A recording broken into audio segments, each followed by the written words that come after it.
दोस्तों आज इस मशीन को पूरे पार्ट बाय पार्ट खोल करके आप सभी के सामने पेश करेंगे, तो वीडियो को बने रहिए क्योंकि आगे बहुत ही इंटरेस्टिंग होने वाला है।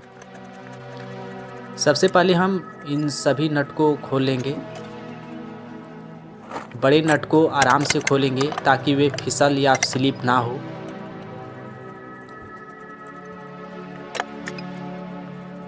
और तीनों रड को एक एक करके खोल लेंगे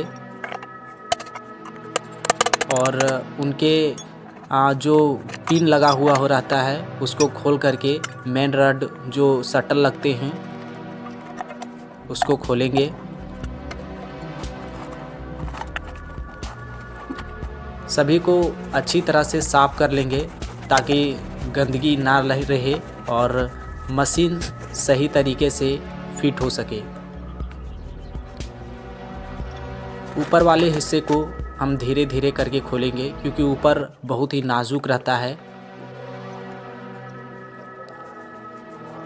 सबसे पहले हम सुई रड को खोलेंगे, लेकिन उससे पहले नीचे वाले स्क्रू को ढीला कर लेंगे क्योंकि बिना नट को ढीला किए सुई रड नहीं निकलेगा। अब नीचे से पिलास से हम उसे निकाल लेंगे। उसके बाद लिंक को निकालेंगे और फिर चाप रड को हम नट को ढीला करके प्रेशर बोल्ट को हल्का ऊपर करके और स्प्रिंग को निकाल लेंगे। कोई भी काम धीरे धीरे करना है ताकि जल्दबाजी में कोई सामान टूट ना जाए।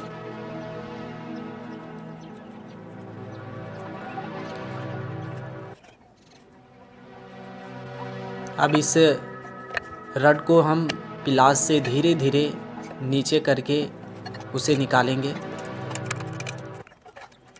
अगर गंदगी फंसी हो तो पहले उसे निकाल लेंगे।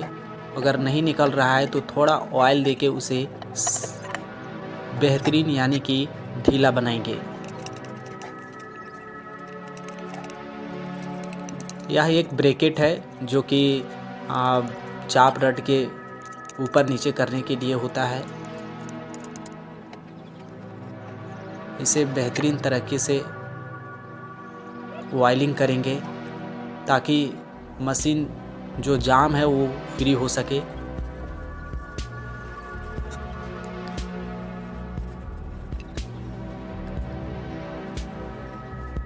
मशीन को पूरी तरह से साफ करेंगे।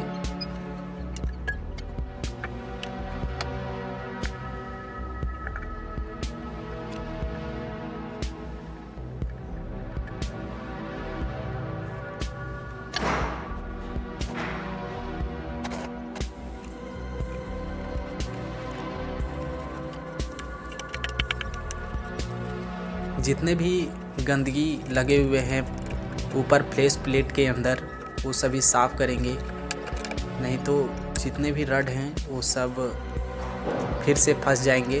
तो सबसे पहले कि हमें मशीन के जितने भी पार्ट्स में धूल या गर्दा लगे हुए हैं उसे हम बेहतरीन तरीके से साफ़ करेंगे।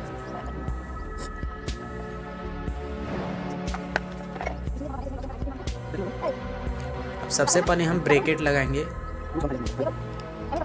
यानी चाप रड को लगाने वाला ब्रैकेट। चाप रड को हल्का पॉलिश कर लेंगे ताकि उसमें कोई गर्दा या कोई चिपका हुआ पदार्थ ना रहे, नहीं तो फिर से वो जाम हो सकता है। अब उसे हल्का धीरे धीरे करके ऊपर ले जाकर के नट को कस देंगे। फिर स्प्रिंग को लगाएंगे क्योंकि स्प्रिंग